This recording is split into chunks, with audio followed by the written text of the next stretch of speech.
Education is boundless, and there is no doubt about it. In the series of Boundless Education of Shri T.P. Bhatia College of Science of Kandivali Education Society, today I am particularly excited to present before you a person par excellence who is not only a philosopher, he is also a researcher, an educator, a trainer, a speaker who follows the traditional Indian teaching methods, a fan of Swami Vivekanand, his ideologies on education, and also a follower and implementer of the same in his schools that he has founded. So today we have with us Shri Shrinandan Mukherjee from Kutch, Gujarat.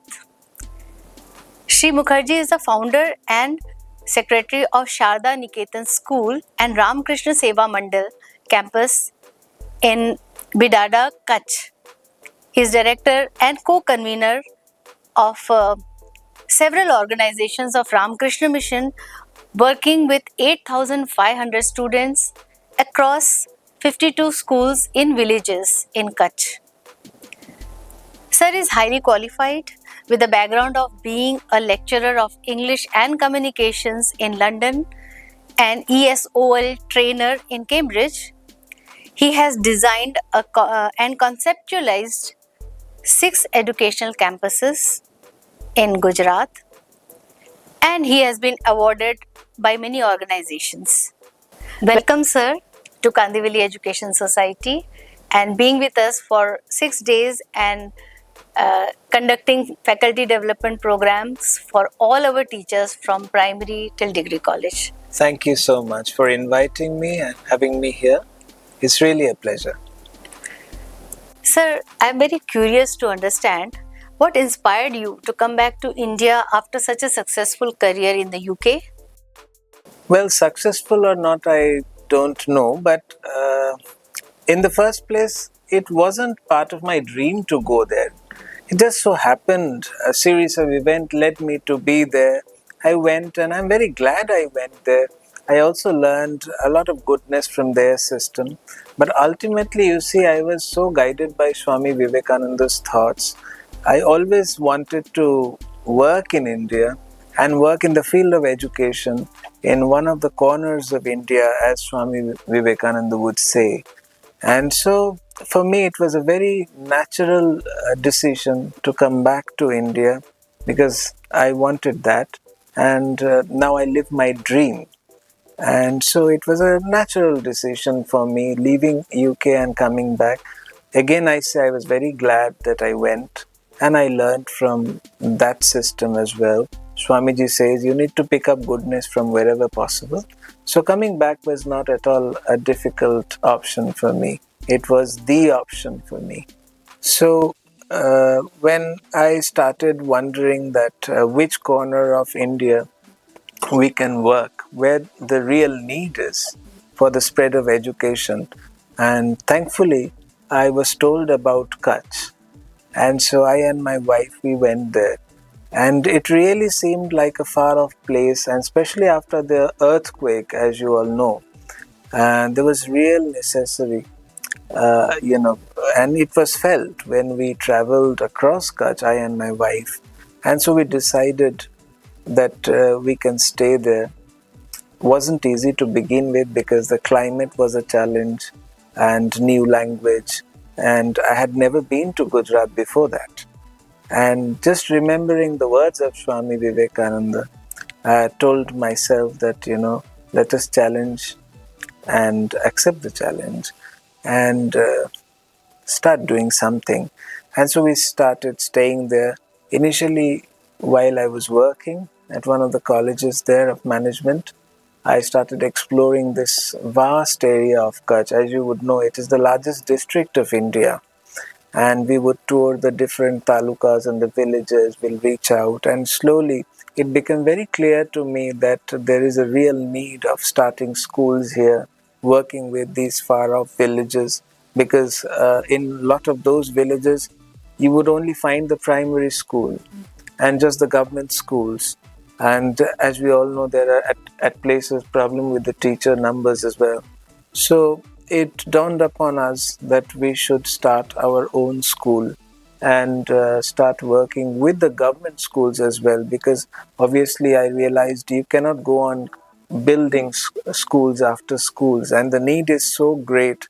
The largest district, as I said, from east to west, 650 kilometers or so. And slowly in 2017, we started our own trust, Ramakrishna Seva Mandal, and we started with our own school, which is now a residential school. And also, we work with 52 villages. All of these are very remote. If you have heard about the Run Utsav, most of our villages tend to be in and around that great run where life is very difficult. And to aggravate the problem, the people there are still, they're called Maldharis. So they migrate from one place to the other, depending on the season and availability of water. So it was a great challenge. So we started working with the government schools. And so today we work with 52 schools, almost about 9,000 students. And now we are still accepting more challenges, and we have created a concept called Prabuddha Shala, which is a very small container-based school which could move with the migration of the Maldharis depending on the scarcity of water. So the target is to make sure that we reach out to the farthest corner and ensure that there is education for all of them, and not just literacy, ensure that character developing education is offered to them, which I'm sure in a few more years to come should become a model in the country. And I'm really thankful to God that I have been bestowed with this opportunity, along with my wife and a wonderful team that we have, all of them very devoted. And so this good work is going on of man making and character building education. What effect did Swami Vivekanand have on your thought processes about education? Yeah, actually, when I studied Swami Vivekananda, I could find answers to a lot of my own personal queries regarding education and also life.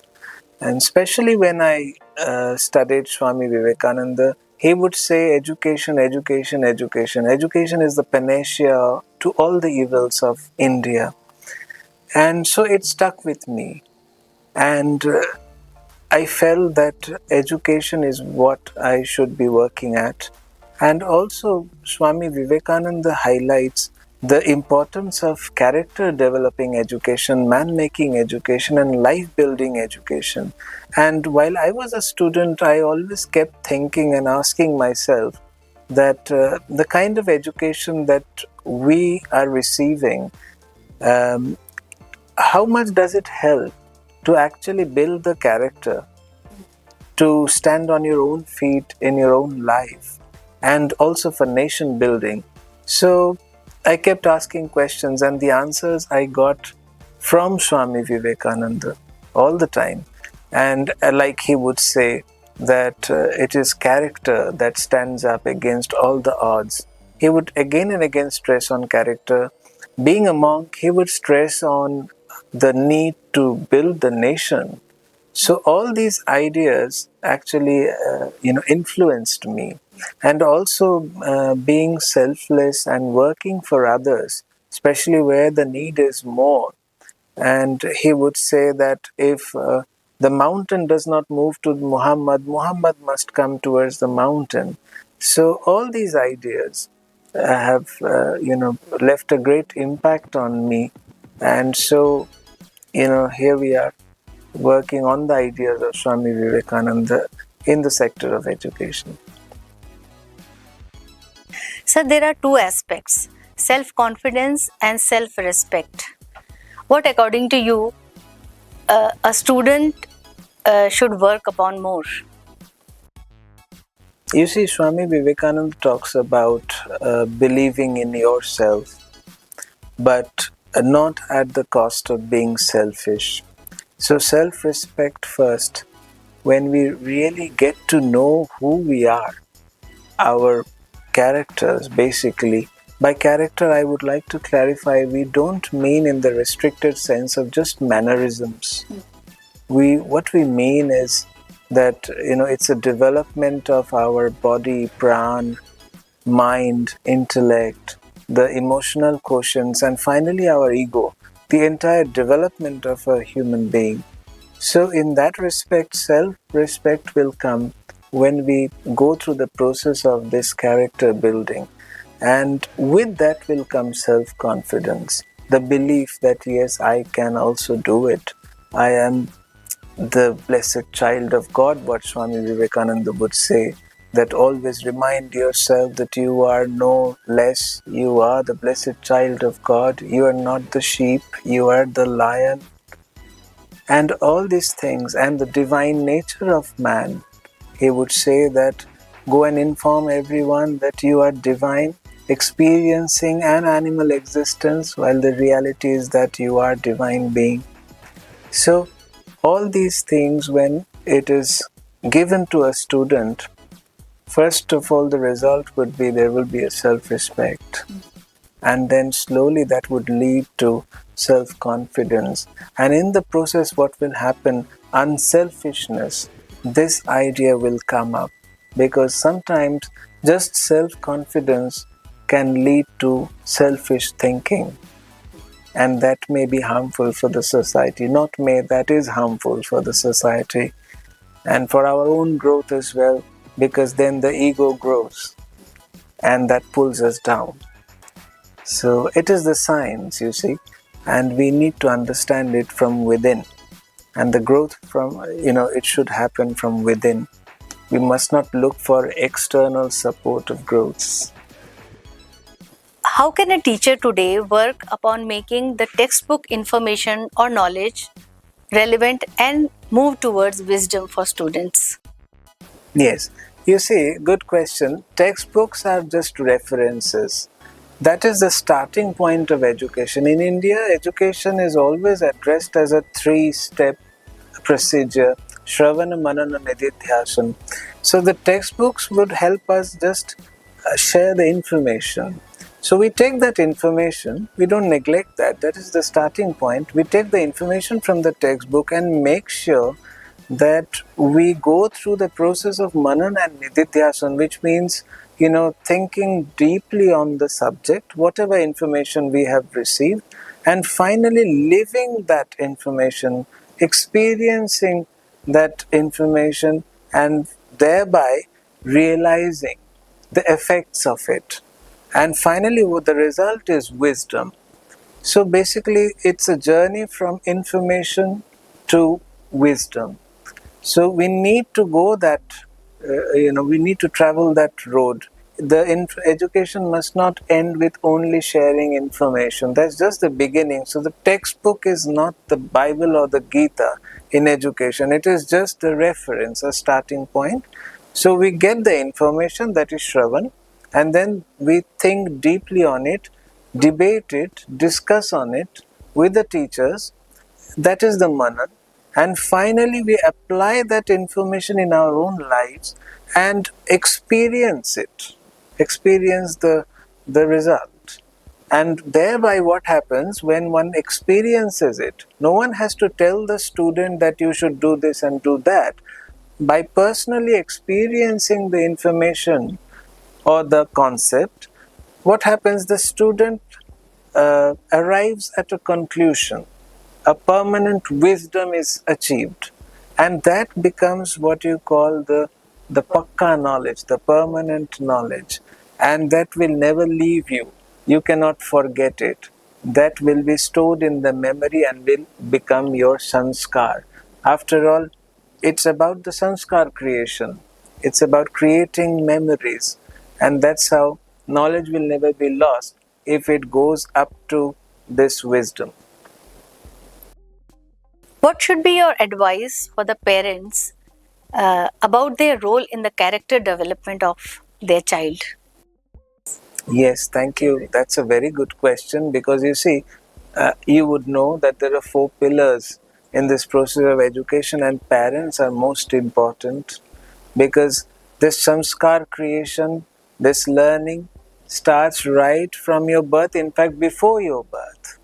And so, for parents, my advice would be you see, the foundation of your child's growth is on the character development.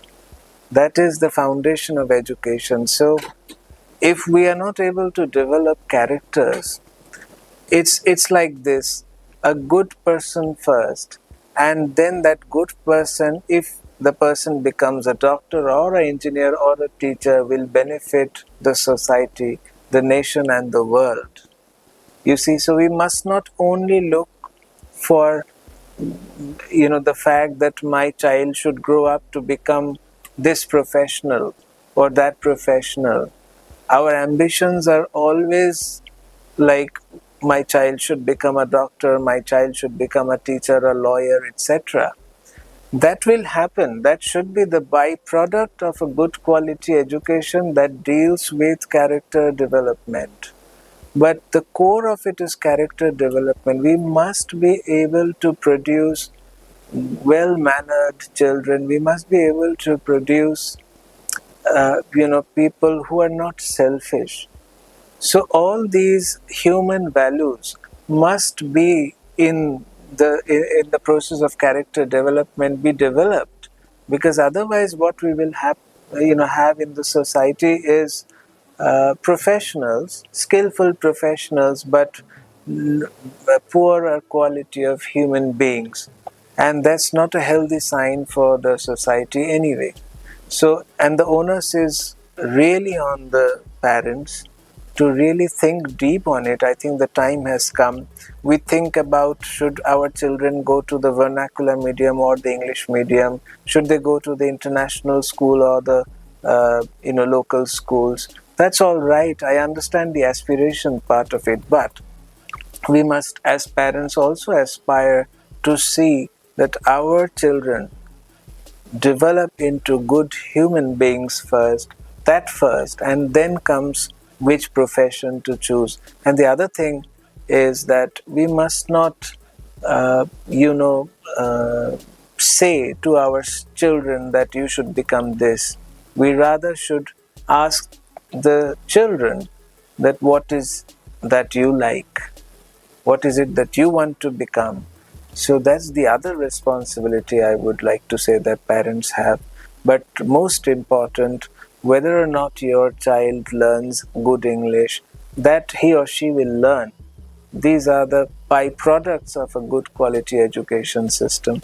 But most important is that, you must see to it that a good character is developed. That is helpful for you. As we all can understand, that the knowledge and the sharings that we had with Shri Shrinandan Mukherjee ji, normally we don't get to hear such things. Very simple, very lucid, but very effective. I'm sure all the parents, teachers, and students who will be listening to this will benefit largely by this. Thank you, sir, so much for being with us and sharing your wisdom with us. I'm sure we are going to take away a lot from this. Thank you. While working in Kutch, in the remotest corner of India, one of the remotest corner, it's really been a very fulfilling journey. It fills my heart full of joy when I think that we've been able to really work our way and reach out to so many different communities and people across Kutch. And today you'll all be very happy to know that the batches of students who have cleared from our school, they have not only developed aspirations, they've gone out of Gujarat, and they now really have this dream to make it big. And I really don't know professionally who will go where, but almost all of those students who have gone through our process of education and have stayed in our hostels and continue to stay in our hostels, both girls and boys. And they really come across as, young individuals who really know where to go, what is their ambition in life, and what is their responsibility as a responsible citizen. And also, they understand how they can grow from within this entire phenomena of character development and finding the divinity within. So I'm very happy to share that a lot of our students are finding their feet, which has been a great journey when you go back and think that they had almost no opportunity to study, and now those same students coming up in this journey. And I would also want to extend an invitation to all of you, whoever wants to come. Normally, it's a cliched statement, Kutch nahi dekha to kuch nahi dekha. So you're all welcome to come to Kutch and experience our journey, be part of our journey, and exchange is always healthy. And so it gives me a lot of happiness to be part of that experience. For me, in my own pursuit of life, this has been my Seva project, and I'm very happy that life has given me opportunity to work with these wonderful people. And I really pray to my Ishtadev that I can continue working for them for the rest of my life. Really, very profound thoughts that you have shared with us today. And I'm sure the parents listening there, and we all are parents, we have taken a lot from whatever you have said. Thank you for coming here once again, sir. Thank you.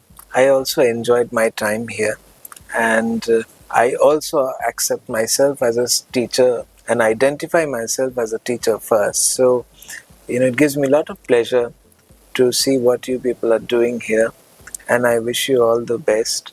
And I really pray to Swami Vivekananda that he bestows all his blessings on this society, and may the children really realize themselves and come up with flying colors. Thank you. Thank you, sir.